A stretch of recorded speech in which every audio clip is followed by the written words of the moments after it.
Hi, Catherine. Thank you so much for joining us today, and I'm so looking forward to our conversation. Before we get started, I wanted to express my gratitude to Paul and Carol Hill for sponsoring the Venture in the Capital Summit as part of the Paul and Carol Hill Distinguished Entrepreneur Speaker Series. So, Catherine, thank you for coming today. I'd love to start by learning more about your background. What is the path that led you to where you are today? Yeah, no, it's great to be here. I wish I could be with you all in person today, but it's fantastic that this is happening at Georgetown University. I think when I was at Georgetown, 2004 through 2008, there just wasn't this kind of extraordinary, just momentum and enthusiasm for tech and building. So it's just exciting to see that this is happening on campus. In terms of what led me to where I am today, it's funny. I always joke it started even before my childhood. It actually, and in a Georgetown context, this is actually going to make a lot more sense. But it actually started with my father. He was in the Jesuits for 10 years. And just before he was about to be ordained as a Jesuit priest, he had a change of heart and decided he did not want to be the priest for the rest of his life. And I always joke, had he not had that sort of midlife crisis or quarter life crisis, I wouldn't be here today. So that's really the momentous event that led to where I am today. But I would say his Jesuit training was something that was very much felt throughout my childhood. It is why I ended up at Georgetown, and I'd say that it is sort of the crux of who I am today. When I think about sort of the two things that were constants in my childhood, and then through why I went to Georgetown and kind of why I do what I do today, it was sort of this constant quest for truth that came from that Jesuit education, and then this idea of what is public service and how do we give back. And of course, when I got to Georgetown, the kind of question of men and women for others was something that is constantly reflected on, is constantly thought through. Everything we do, whether it's science, whether it's arts, whether it's political philosophy, as I did at Georgetown, the constant question is, how are we giving back to society? And so, I think between those two things, that sort of led me to study political philosophy and national security in Georgetown. And then ultimately, when I graduated, I ended up a journalist. And of course, journalism, at least as it's classically practiced, is something where you're constantly questioning and constantly asking for truth. And I think I could have stayed a journalist for the rest of my life. I was a reporter at the Washington Post, except for the extraordinary changes in the business model that led to all of these questions of, well, is this a sustainable career path? Is this a sustainable industry? So I left the Washington Post in 2014, just after Jeff Bezos bought the paper, with this sort of question of, well, tech is changing everything, especially my own industry. Maybe I should learn a little bit more about it. And so I moved to Silicon Valley in 2014. And that was sort of the beginning of a new chapter, which was very much, again, this quest for truth, but also this quest for, where is the future headed? I feel like a lot of my previous work had been focused on the past, had been focused on history, had been focused on, defining the narrative as a journalist. And then the next sort of phase was sort of this, well, if you care about truth and if you care about where the future's headed, in some ways, venture capital forces you to place bets and have far more reckonings with what you believe, because you're with the people that you invest in and you're with the companies you invest in for decades, in many cases. So in some ways, I'd say those were the two constants. I know we'll get more into the public service aspect of kind of why I invest in American Dynamism, but it definitely comes from this sort of, focus on finding truth, which of course is sort of the quest of Georgetown as well. I'd love to dive more into your experience at Georgetown. You mentioned you studied government and specifically political philosophy at Georgetown. How did your time in college inform your career path? And to what extent is your undergraduate degree applicable to what you're doing now? Yeah, so I'd say like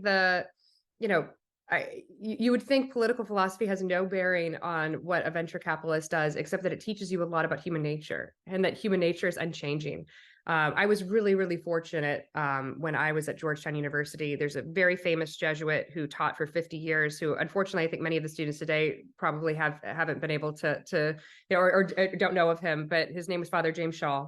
And he taught political philosophy for 50 years. Many of the people who were there from before 2012 had taken his courses. And I'd say he was probably the most impactful person on my thinking.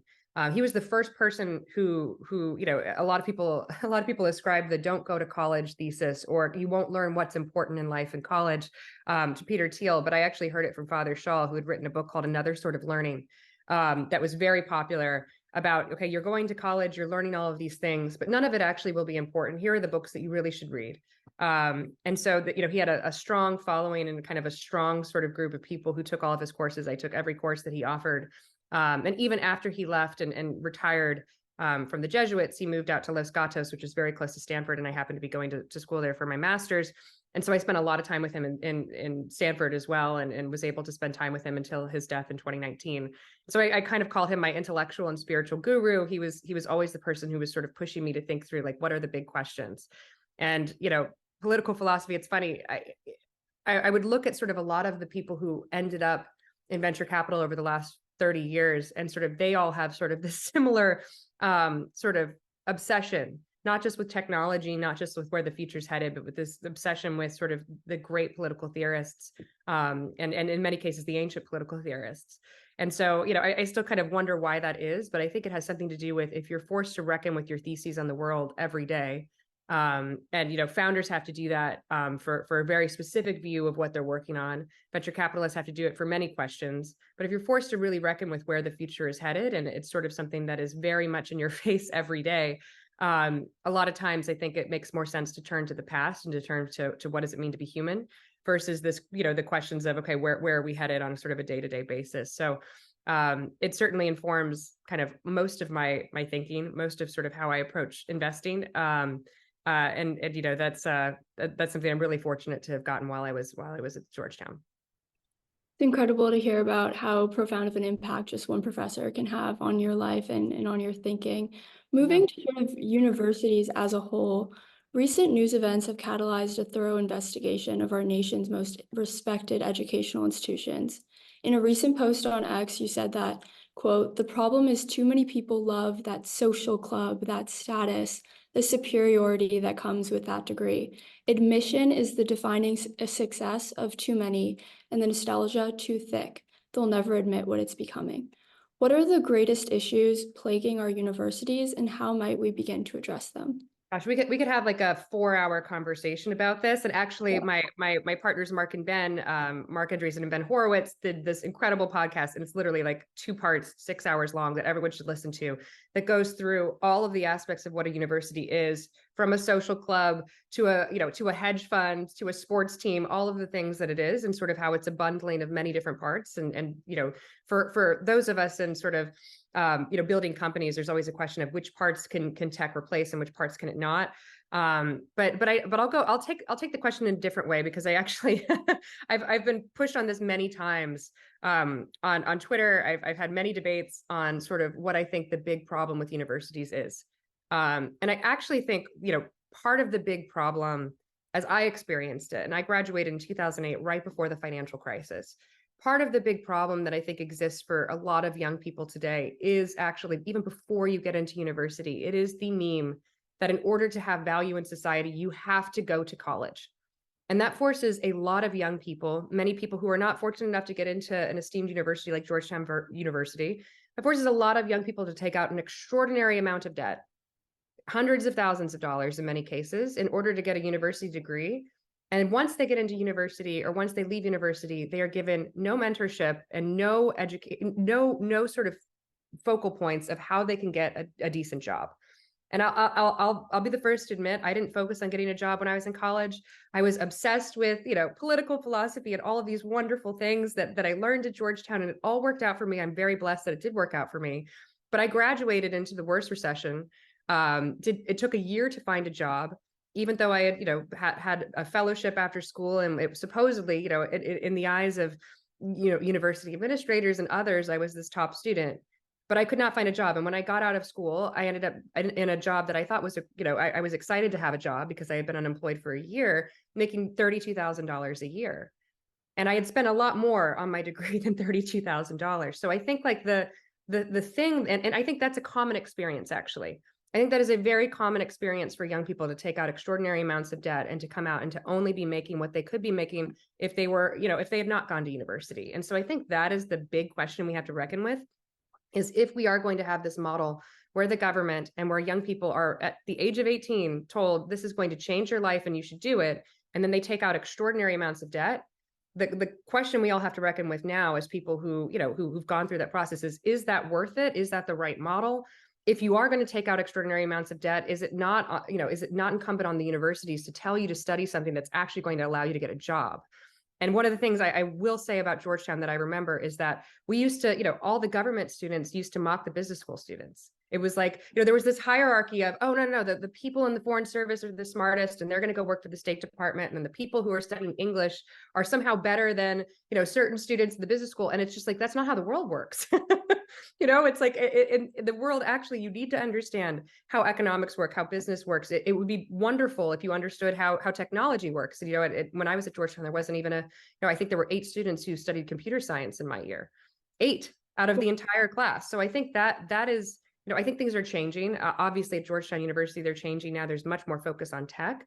And I think that's a good thing. One of the things I pointed out is that, my experience coming out of the financial crisis actually led to this extraordinary boom in computer science and technical degrees at universities. So far fewer people are studying pure humanities now than used to be the case.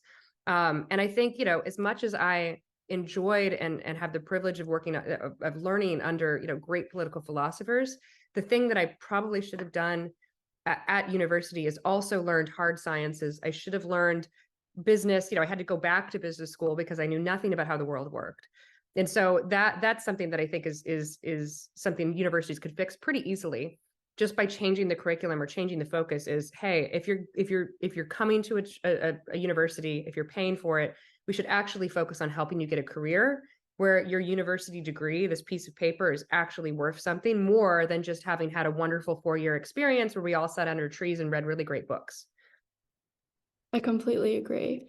Moving to your investment focus a bit more, I had the pleasure of attending the Defense Venture Summit earlier this year, where you spoke about the perils of no longer viewing technology as a force for good. How can we collectively combat neo-Luddite philosophy, both in the classroom and beyond? And I think you spoke to this a bit, but what is the role of a university in encouraging innovation rather than stifling it? Yeah, no, those are really important questions. Again, like we could take those in any direction. In terms of why I think there's such a fear of technology, is that, if you look back through every sort of platform shift, there's always sort of this, this question, even with the automobile, it's like the sort of fear that cities had, the fear that people had, humans aren't supposed to go that fast. Same thing with airplanes. It's like, gosh, like humans aren't supposed to go that fast. And there were all of these different types of regulation that were put out. If you were going to have a car, there was the Mark Andreessen talks a lot about this, that, there was the unions that tried to stop the automobile, and it was like, what we actually need are faster horses, and all of these sort of questions about, these technologies are going to destroy our cities. And there's, so I think that's actually a normal part of new technology, like the skepticism, the fear, like that's actually, again, going back to what is human nature, that's sort of baked in. But I think the thing that's changed, I think, in society in the last few years that I talked about in this speech is sort of this, it's not just like fear, how is this going to affect us? It's that it doesn't matter. It's the pure nihilistic takes on people who are building new things. And I think that is actually the danger. It's believing that even if you're building something new, it's not important or it doesn't have value. And I think it's not just that sort of nihilistic take on American society, or that nothing matters anymore. That is something that, it's sort of an ironic twist on sort of how you live your life. And that's something that I think has been happening for the last 40, 50 years that is affecting tech, but it's also affecting things like building families, being involved in your community. If you look at just, the declining birth rates, a lot of it has to do with, well, maybe it's not impactful or important to have children. There's sort of this degrowth, pessimistic, nihilistic view that nothing really matters and that actually we should just be focused on the self. And so in the talk that you mentioned, like, I think that is the most dangerous thing. These are dangerous memes. And it's affecting technology, of course. These memes populate our minds, and it affects how we vote. It affects how we serve our communities. It affects everything. But like the big thing is that nihilism has sort of taken over, I think, younger people's views of what it means to be a part of your community, what it means to actually build something important, and whether it's actually important anymore to even achieve those things or try to do those things. And so what I think is important about, building as a political philosophy in and of itself is that, like, it forces you to come to terms with creation is actually what we are supposed to do on this earth. And whether that's creating, new families, whether it's creating businesses, it doesn't have to be venture-backed businesses, it's creating small businesses, or whether it's creating a tech company, a massive tech company, like companies like Anduril that have come out of Georgetown University. It doesn't matter like whether it's big or small, or whether it's focused on business, or whether it's focused on the family. Building something in and of itself is a good. It's a net good. Growth is good. And so that's something that I think, I worry that the sort of anti-meme to that has been populating our minds too much, and that we have to overcome that through just doing and through building. Absolutely. And you asked a second question there too, and I'm blanking on it. The second question was, how can universities promote innovation? Yes. So I think, there's always a temptation when you're good at, I say when you're in Washington, the natural proclivity of what you should do is regulation, right? Because it's like, what is the role of Washington? It is to regulate. That's it is to make policies.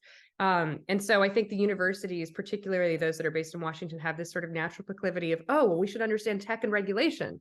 And it's like, well, actually, let's worry about actually building the thing first in many cases before actually the questions of how are we going to regulate this thing not into existence. And I think like that's something that, when I think of what is the role of universities to actually foster innovation, one, it is to destroy this nihilistic meme that none of this matters, that we should sit around and, and talk about sort of the negatives of all of these things that are happening versus the positives. But I do think, there's this, particularly at a place like Georgetown, there's sort of this natural inclination to say, oh, well, we understand policy and we understand regulation. Maybe we should create tech and policy institutes that really focus on that aspect of it. And, if you're going to act as the regulator, you're going, if that's what you celebrate at a university, the students are going to ultimately go into those professions. And regulating technology is not the same thing as building technology. In the same way that being a critic of art is not the same way as making art. And so I think in some ways, like having a kind of understanding of the fact that if you're going to encourage innovation, there need to be programs that encourage innovation, or there needs to be even a spirit of saying that it is an inherent good. And even just in combating the memes of, that growth is bad, that building things is bad, that we need to over-regulate things in order to make sure that they cause harm to no one. Because gosh, like what would be worse than changing the world and causing harm to, I always point to the SpaceX example, which I know Tim Hughes is speaking later, but it's like the number of times that SpaceX has had to prove that they're not going to harm the earbuds of the seals, or that a certain type of pelican isn't going to be harmed by Starship's launch. I mean, these are minor things when we're talking about sort of the future of humanity. And so that would be my ask of universities, is that we focus on the main thing, which is progress, which is building. And that the second order and third order questions come later, as they should. Definitely. And, I think also an acknowledgement that there are going to be some sacrifices, as you said, minor ones, in propelling technological innovation. I'd love to dive a bit more into American Dynamism. Last spring, your firm announced a commitment of over $500 million to support American Dynamism, with the goal of solving our country's most pressing challenges with an entrepreneurial and technology-first approach. As a leader of the American Dynamism practice, what does American Dynamism mean, both as a concept and as an investment area? Sure. So I'd say the simple definition that we use is American Dynamism is companies that are supporting the national interest. That sounds so simple, especially to people in Washington. It's it's like, of course, like we would support companies that support the national interest, but I cannot express how in Silicon Valley that was seen as a controversial thing to say even just a few years ago. To have an American flag behind me in Silicon Valley was one of these things where it's like, wait, like, but we build global businesses, like there was very little discussion about the fact that you need to build companies that support the country. And that is in aerospace, defense, national security, but also things like housing, education, transportation, sectors that are very tied to policy, sectors that are very tied to, executive departments in Washington. But also when you look at just how these companies are built, they are built under a regulatory regime that is very specific to the US. In many cases, some of these companies are building for states that all have different regulatory aspects that they have to focus on. So I think like the core of American Dynamism is that there is a category of company in Silicon Valley that was historically ignored. It was put in under enterprise, or it was sort of like, this is a one-off weird company that's selling to government. And now there's an actual practice, and I actually say there's an actual movement of founders who really want to build to support their country. And that has been, when I look back on the last 10 years that I've worked in Silicon Valley, that has been the most shocking and surprising sort of aspect, that this has become a real movement. But also that other firms now have practices that are devoted to American dynamism, that other, investors see this as sort of the sort of, if we're taking bets on where the next 10 years are headed, that it makes sense to invest in defense. It makes sense to invest in the future of aerospace. It makes sense to invest, in education in areas that have to work closely with government. And so American dynamism as a practice is really focused on those kind of companies. But I also think, to go back to the questions we're talking about in combating nihilism and combating sort of some of these forces that have been really destructive for the country, dynamism as a movement and as a philosophy is really this theory of growth, prosperity, of movement, of change, of vibrancy. And it's something that America has had through technology, really since its inception. Like the core of America has always been, we are the world's exporter of technology. And culture is downstream of technology. People always say we're the world's exporter of culture. Look at how we've exported movies in Hollywood. But Hollywood was predicated on a technological change. Like it is a technological movement that spurred the culture. And so we always have to be at the forefront of technological change, technological movement, because that is how we export American values, American culture. And it really is so tied into the work that Washington cares about and the work that our country cares about. So it's broader than just, oh, well, we invest in these sort of B2G companies. It really is this view that technology is a force for good, and it really is a force for American exceptionalism and American spirit. That's really impactful. There was an article I'm assuming you saw in the Wall Street Journal yesterday about defense startups and how governments are having difficulty getting the contracts in place, which I think plays well to our conversation today. You've been outspoken about the need for urgency in supporting startups operating within the defense industry and have issued warnings that startup companies with breakthrough ideas might abandon military defense altogether. Can you elaborate on the issues your portfolio companies face in securing government contracts, particularly larger government contracts, and sort of like that 5-year window where I think, if you could explain the funding process a bit, that would be helpful. Sure. So yeah, so I think that article in some ways was really it said that we are at a crisis point. I don't think we're necessarily at a crisis point. I think the DoD has done tremendous work in the last few years to actually allow for procurement of new technologies. And, they looked at the stats that, all of the major programs for defense funding, none of them are going to startups. I think it's going to be a long time before we see these major defense acquisition programs going to startups, because that's just the nature of these startups will not be scaled. The only one that's really at scale, or there's a handful, Anduril, Shield, that have been around for almost 10 years now. But these new ones, what they need production contracts. And so, the article was really focusing on, there's been this extraordinary amount of funding. I think they said 100 billion in the last year going into defense. What we have to see is a way for the DoD to procure startup technology versus these large programs from Lockheed Martin, Raytheon, the big companies that are used to supplying the government. And I think it will likely take, years for these types of programs to be in place, because these startups are in many cases just being founded, in the last few years.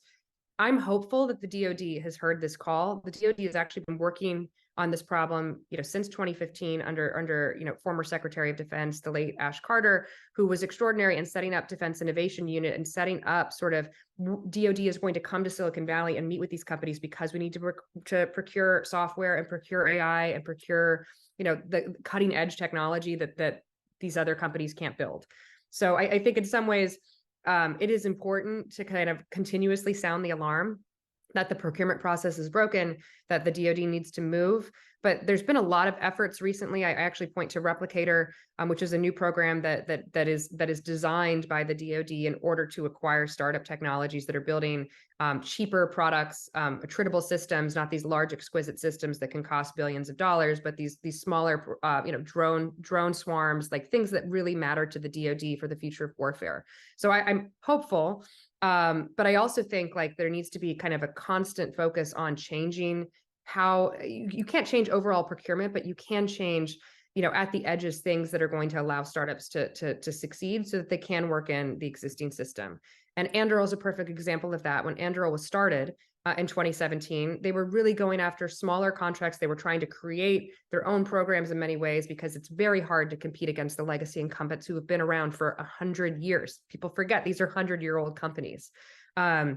And there's a reason for that. And there's a lot of reasons we could go into. But ultimately, as these companies scale and prove themselves to the warfighter, to the customer, they can scale into multiple programs as Anduril has done. So I think I'm personally hopeful that we're going to see more companies follow that playbook, follow that model, and become a great partner to the DoD. But we have to constantly sort of say, let's make sure we focus on the important thing, which is making sure the best technologies get in the hands of the warfighter. You mentioned that some startups are building, cheaper technologies, and I think that brings to light an important point on the asymmetries of war and finding more cost-effective solutions. To what extent are the companies that you're investing in filling a void within the DoD in addressing those issues of cost? Yeah, I think the most important thing is that a lot of these companies are focused on fixed price versus cost plus. And that's been a great change, I think, inside of the DoD that's happening with these newer companies is, if you have cost plus contracts, and actually, it's Brian Schiff at Anduril who I think gives the best explanation of why this is a huge problem. Like if you have, you're putting a margin, sometimes, it's usually between 7 and 12% on whatever the hours, whatever the cogs are, whatever, like all of the pieces that go into building a system for the DoD. You're charging by the hour, which is much more like charging, how lawyers charge versus how engineers in Silicon Valley charge. And what you're doing is you're shifting all of the risk to the customer. So usually when you're building something, it doesn't matter whether it's an ice cream cone or whether it's, it's a drone. Like if you're building something, usually a person pays a fixed price for a consumer will pay a fixed price for the ice cream cone. And then whatever those costs are, you get the margin on top. And so it incentivizes, and this is how most of capitalism works. It incentivizes the business owner, the founder of the business to make higher margin and to make sure that they are using, they are being efficient in how they are selling. And the unfortunate thing about how the DoD is structured is that the vast majority of these large programs with the primes are these cost plus baked in margin programs that incentivize bad behavior. It incentivizes going over budget. It incentivizes more engineering hours, not fewer engineering hours. And it doesn't allow for the speed of innovation that is needed. That all of Silicon Valley is built on fixed price. You build a product, you sell it, and then you keep the margin. And so what I think is changing too with the DoD is that there's movement towards these fixed price contracts where people are or where the customer's buying the product is allowing for much more efficient cost structure. So your question being about like how do we ensure that costs are low, that and that's very important because we're talking about the American taxpayer. Even just this movement to Silicon Valley has led to a change in business model that ultimately benefits the American taxpayer because it incentivizes the risk to be taken by the company versus the risk to be taken, by the DoD, which has always been, a historically bad thing for the American taxpayer. Absolutely. I'd love to dive a bit more into like regulation and policy as it pertains to American dynamism companies. Obviously, these companies are operating within highly regulated industries and require significant coordination with government agencies. What are the greatest challenges there? Yeah, so it's not understanding the regulations. One of the things that we really solve for is we always work with founders who I'd say are the most exceptional in their field.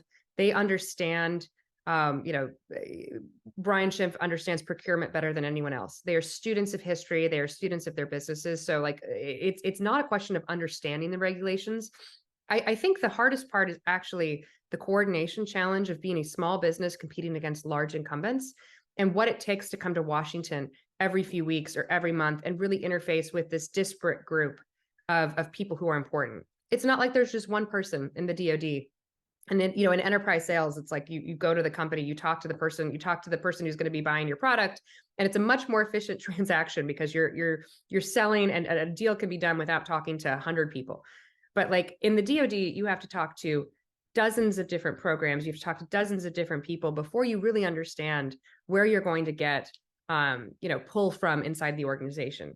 At the same time, you have to be talking to Congress. You have to be talking to people all over Washington. And so if you're someone who's a young engineer, who's hungry, who's talented, who's really good at building a product, the likelihood that you're going to have experience understanding how Washington works, understanding that you have to, talk to all these different groups in order to get not only the contract, approved, but also to get it funded. I mean, there's so many details and so many specifics to how that actually works that you have to do while you're building a company, in many cases, while you're building, cutting edge technology and recruiting people. And so the challenge is just extraordinary. And so when we think about how we can most support our founders, it is through, really building products that serve both this government relations function and this BD function, trying to help them sort of minimize that time of walking the halls of Congress and walking the halls of the Pentagon and like trying to figure out who's what and who's important, and really just trying to help them figure that out and spend less time in Washington. Like companies from day one have to spend time here, but they really, really also need to focus on building the product, building the technology, making sure that they're recruiting, making sure that they're going through all of the pieces of going from a seed stage company to a Series A company. And so that is, I think, the thing that we try to do is we try to demystify the process. We try to make sure that these companies are not coming in, eyes wide shut, like very, very, pained. Oh, I didn't realize that I had to spend that much time in Washington, but really help them kind of navigate the maze. And I think that, one of the things we're hopeful about is like just that there's so many people now who understand this. When Palantir was being formed, it took forever for them to understand how they were going to work with Washington. And they'll be the first to say that, like, they made many mistakes because they were the first. Anduril made fewer mistakes, but it took 3 years for them to get to a program of record. Our hope is that now that there are so many people who've worked at SpaceX, worked at Palantir, worked at Anduril, and these scaled companies, that there's going to be a lot more companies that have that playbook, that have that knowledge, where the founders are spinning out of the companies and building new things as well. So I think there's sort of there's many more people who understand this process now than there were 10 years ago. That's positive. That's optimistic. I hope that, it becomes easier over time. We've spoken a bit about the incumbents in the defense industry, the Lockheed Martins and Raytheons of the world. What is your perspective on these incumbents, and how do they impact the competitive landscape for emerging companies?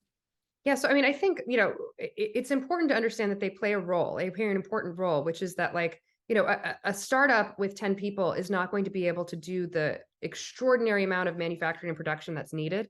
So like there's a reason why we have a standing defense industrial base, why we have these standing companies that have been devoted to working with the DoD. I think that the big misconception that I think is being addressed now is that these companies are really good at building hardware that is they're not software-based companies. They're companies that are really good at building exquisite systems. They're not good at the cheap attritable systems. And so I think there's an important role that they play on building, many aspects of what the DoD needs, but not all.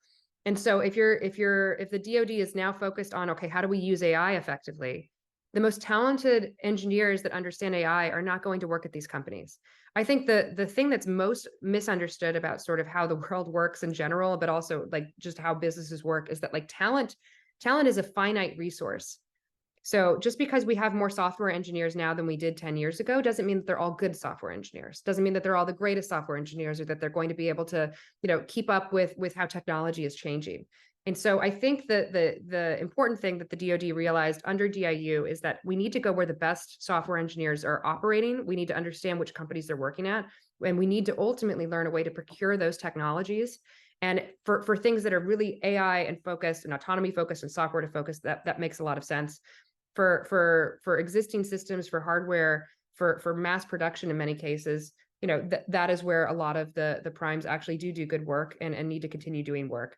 I think the ultimate challenge will be figuring out how to change the procurement process. And this is more of a lobbying challenge. And I hope that ultimately the primes will understand how critical this is. But like changing the procurement process so that the best technologies can be procured from startups and that they can prime on these contracts versus just the big five being able to have sort of, access to these larger contracts that are software focused, where it's software defined warfare and not sort of historical products that the DoD has been buying. You mentioned some of the weaknesses of the incumbents. Would be curious to know how you think about opportunities to potentially collaborate with these legacy players. And I wonder if you think that they might serve as potential acquirers for portfolio companies. So unfortunately, they historically have not been acquiring venture-backed businesses. And this is actually one of the big reasons why we need to build larger, why we need to build larger companies. They have acquired companies that, the government supports through, R&D grants. They've acquired, companies that have contracts but don't necessarily do R&D. But the primes do not do research and development, and that is like the core issue. Is that if you're fighting a war with China, where it's going to ultimately come down to who can hit certain technological milestones faster, who can produce faster. Like this is a huge problem, and this is something that the primes are not capable of doing. The research and development engine of America is Silicon Valley. It is not the primes. It's not like they have some sort of secret sauce where they know how to build for defense and that they're doing all this R&D. It is Silicon Valley. And so particularly around things like autonomy and AI, there has to be direct procurement. There's no mechanism, and there's no business, like these businesses in some ways can't afford to acquire extraordinary companies. Like there really isn't sort of an acquisition machine. I actually think if we pull back and not just look at the defense acquisitions, which have, mergers and acquisitions between equals, and sort of in the 90s, that was something, but like you never saw venture-backed companies like really being acquired by Lockheed Martin and Raytheon, especially the ones that were succeeding and doing real work. So I think that's problematic. But I also think, like, if you look at sort of current state of mergers and acquisitions, like in America, they are being blocked by this administration, and being blocked, as in many cases, like there really it's been a massive slowdown on M&A, and it's going to have a great impact on how founders think about how they have to go public. So I actually think like we're in many ways worse off than we were 5 years ago around this M&A question. So it's going to be harder for startups to ultimately work, especially the best startups, with the primes that as they currently exist. I want to ask you about how you source investment opportunities. Can you speak to the momentum generated by the breakout successes of SpaceX, Anduril, and Palantir, and how they've effectuated a new generation of founders?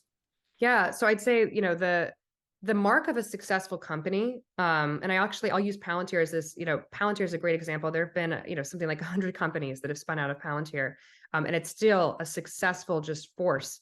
And why is that? And I think it's because if you're recruiting exceptional talent and they really are bought into the mission and they're bought into building, they ultimately want to go on and build their own things. And so I always look at, companies like SpaceX, Palantir, Anduril, and a host of other companies in Silicon Valley as they scale. It is a sign of an exceptional organization that people leave and found new companies, and that should be celebrated. In terms of like what's changed is like, people having worked in those companies, they really just understand the playbook. They really understand how to work. One of the things I think is notable about a place like Palantir is a lot of the people who spin out of Palantir, they're not going into defense. They're going into super challenging, highly regulated enterprise sales, oftentimes in healthcare, oftentimes in financial technology. And the companies that have spun out of Palantir in the last decade, they've really been these challenging companies where, other industries like healthcare, where they say, oh, it's impossible to build in healthcare if you've never built in healthcare, where it's like they really just understand the complexity. So I think like the extraordinary thing about what the gift, I always say, that SpaceX in particular has given the country is not just what SpaceX has built, it's that it has been the University of Elon for 20 years. And the number of people who now understand manufacturing, who now understand engineering, that is a gift to the entire country, because these people then go on to other companies and they teach the methodology that could not be taught at a university. It has to be taught from building something difficult. And so I think that is ultimately the greatest legacy of a lot of these companies, is that they are training the next generation to go off and to build more companies, to join companies, to make them more practical, to make them more effective. And I think that is ultimately, the defining legacy of a lot of these companies. What are the barriers of entry to founding these types of companies? In your opinion, do you feel like founders need to be more technical or have military experience in order to fully understand the industry they're operating in? So I'll be a little bit contrarian on this, because I think Silicon Valley loves to say, engineering is all that matters. And I'd say that actually the thing that really matters is understanding the customer and really understanding this process of how you sell. Of course, engineering is table stakes. Like, you need to have solid engineers on the team. It needs to be, I think, a culture of problem solving, of system thinking, and that makes sense. But when I look at the companies that have truly succeeded, it is because they have a business development team and a strategy that really honestly respects the customer. The problem is when, anytime that that Silicon Valley thinks they can solve a problem and that things have to be completely torn down and built anew, that's never going to happen. So, oftentimes when people are talking about procurement reform, it's like, okay, let's talk about pies in the sky, but like, that's not going to happen. Like, let's talk about where you can actually make important changes that can help these companies scale. But the best founders understand the game on the board. Like, they understand how they have to build a strategy to work with the current requirements and kind of work with the current customer. And so in some ways, I think, the thing that's missing is it's not necessarily engineering talent. I actually think we have a ton of engineering talent that's been inspired by the success of these companies. It's really just this understanding the playbook, which is why I'm so excited that Tim Hughes is speaking later, that there's people who really have crafted these playbooks and who very much understand what it is to work in national security, work with the DoD, and really respect for the customer. We're witnessing a palpable shift of founders focusing more on American dynamism type startups. In large part, that can be attributed to the Andurils and the Palantirs of the world. Does the U.S. government have the budget to support a new wave of defense companies? And do you recommend companies pursuing dual use applications to avoid complete dependency on government funding? So it's definitely never a budget problem with the U.S. government. That's always an easy thing to say. Oh, well, we can put more money. But budgets have been going up for the last 30 years. Like it is not a question of capital. I really do think it is more of a question of competence, of how many companies can understand how to get through this procurement challenge. Is it possible? Like the big questions are always, is it possible for companies to get into the MDAPs, these large programs, to be, there's both the manufacturing question that companies have to be able to do. Again, I think we're at the point where there's enough people who understand how to mass produce. There's enough people who went through the school of Elon at SpaceX who understand those challenges. But it ultimately is a question of, can the government figure out how to procure the most important technologies from these startups? So that is the defining question. It's a coordination challenge. It's a cultural challenge. We don't talk enough about how changing the culture of the DoD and the culture of government is really important to allow for these new companies to come in. But it's definitely not a capital challenge. And to your dual use question, the dual use issue, the reason why it's important is because you cannot have two focuses at the same time as a company when you are starting out. So the companies that have really succeeded in working with the DoD, they've started as, DoD is not going to be one of our customers. It's going to be the sole customer because it's so complex already. Like, if you didn't focus on it full time as the customer, you would inevitably fail. So, a company as it's building a product has to have one focus of, who am I selling to? What is the strategy? You can't do both.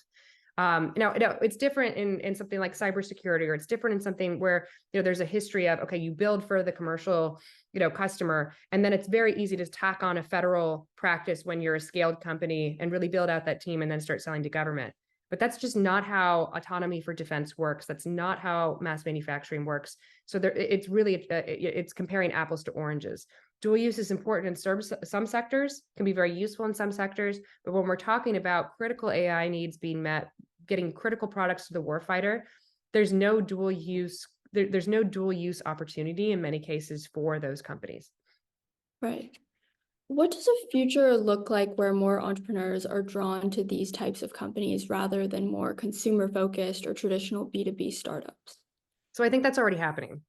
The other thing that I think SpaceX did for the country is it made government cool again. Like, it made it cool to work on hard problems. It built in public. Every time you can't not have goosebumps every time that you see, Falcon reland, like the reusable rockets, like the things that SpaceX has been able to do are so extraordinary that inspires the next generation of talent to work on those problems. So I actually don't think that it's necessarily a talent problem that we're facing. It really is sort of this, how do we get all of these forces together? It is a coordination challenge. It is really making sure that not only are we making changes on the customer side, but that enough people are really understanding that customer and how to sell to it. And I think that's been the biggest change in the last 5 years. And if we really are, I'm hopeful. I feel like if we had this conversation 5 years ago, I would have been a little bit more pessimistic. But now that there is such an extraordinary movement of founders and technologists and people coming into this category, I really think that the next 10 years are going to be explosive growth for these American Dynamism companies. Looking at your portfolio, as well as what other investors are doing, there seems to be an outsized focus on hardware, from cameras to drones, as well as manufacturing, from aerospace components to entire buildings. You touched on this a bit, but how do you foresee the idea of American dynamism reshaping the American job market over the next 10 years? Yeah, so I will say, hardware is important, but I actually think, for every hardware company we do, we invest in a software company as well. So, one of the memes that I think was true that's less true now was that if you wanted to build a massive company, you really had to build hardware. Hardware is important, but there are now many companies. I point to a company I've worked with closely called Vannevar Labs. That they're pure software, and they've scaled dramatically over the last few years. And I do think that is a testament to how the DoD has changed, that they're able to procure software from startups in a way that they weren't able to do before, through organizations like DIU, but also through just regular procurement channels. So I actually do think, there are many great examples of software companies. I would say if you're building software for the DoD, we're equally excited about that. My partner, David Yulovich, spends almost all of his time in software. And so I think that's something that has changed, that there is now a lot of software opportunity as well. Now, your second question, I'm blanking on the second part of the question that you asked. How the idea of American dynamism will reshape the American job market. Yeah. So I'm hopeful that it will. And again, like what I'm hopeful of is that, we're investors in a company called Hadrian, that's automating the manufacturing process and making it easier for people to come in. They don't need 5 years of training under a master machinist in order to run a machine shop, that they can work with software hand in hand. And it becomes much easier to build aerospace and defense parts. And when you look at sort of what software is going to do there, I really think like the big question will be a cultural question, where, again, to go back to how we started this conversation, we made it, we told people that if they did not go to college, that they were not worth anything. We told people that the trades were not worth anything. We told people that manufacturing was not a worthwhile profession for decades. And I think what Elon Musk has done with SpaceX, I think what all of these companies are now doing is it is changing that narrative, that actually manufacturing is important, it is cool, it is worthy. And if we can continue to share that message, that this is a noble job, that this is something that is important for the country, it is something that should be celebrated. It's a difficult job and it should be celebrated. I think that will change the profile of what the American job market looks like, what people want to do. People want to work with their hands. They want to see the product of what they're building. And we're already sort of seeing that movement, I think, in the next generation of founders and the next generation of builders. So I'm incredibly excited about it. I'm also excited about it. As we're wrapping up, I'm left in awe of all the inspiring work people are doing to better our country. But it's clear we still have more to do. Arguably, Elon Musk is the entrepreneur of our generation that has made the most significant impact. In your opinion, why don't we have more Elons? So this is again, I could go an hour on this conversation. I'm going to take it in a different direction than most people do, but I think everything comes down to the family. And if you've read the great biography on Elon that just came out, one of the things that struck me, I'm the mother of 2 boys. So I read it from that lens. One of the things that struck me was his mother said, "I knew he was gifted from the very beginning. I didn't know what it would mean, but I knew he was gifted." So I think, the question of how do you nurture talent is something that can't just begin at university. It has to begin in the family. And we've also devalued the family in the same way we've devalued manufacturing jobs. We've devalued the family in this country. And I think we need to celebrate the family more, because the only way we're going to get more Elons is if we have more families that are nurturing that kind of talent. I gave a talk to a kind of closed group of really inspirational people where, we debated this question of, there's always the kind of famous question of nature versus nurture. Where does it begin?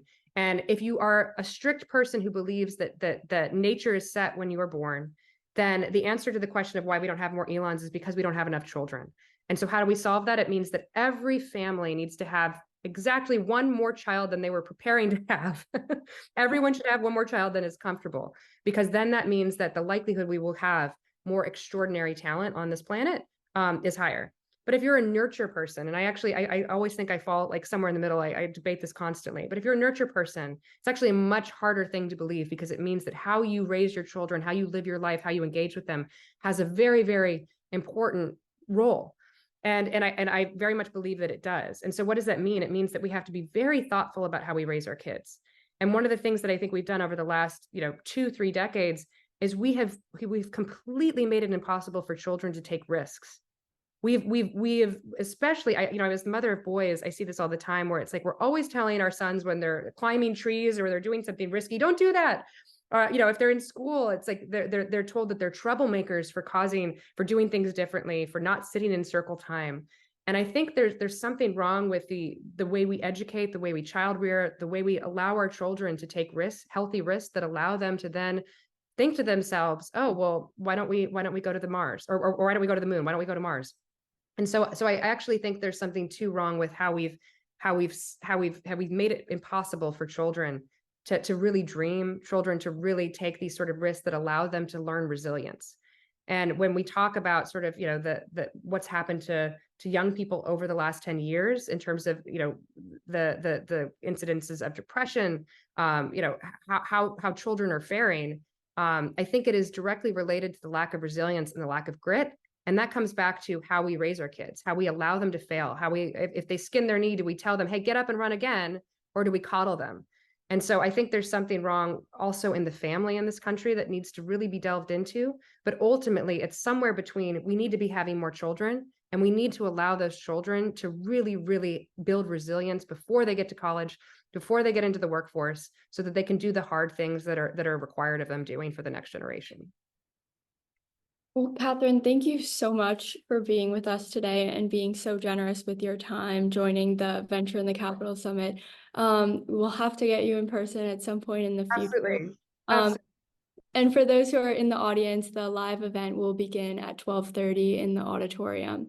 I'll leave it to you if you have any closing statements, but just wanted to thank you for such a great conversation. Yeah, no, it's such a privilege to speak to the Georgetown community. As I said in the beginning, I owe so much to Georgetown, particularly people like Father Shaw and people that questioned my thinking, that taught me political philosophy, and really taught me, I think in some ways, the motto of Georgetown of both into one, of really understanding sort of, the cross and the world coming together, I think is something that is so important for how we approach our missions, our roles, our callings in life. And I learned that there. So I'm particularly grateful to the Georgetown community for nurturing those questions.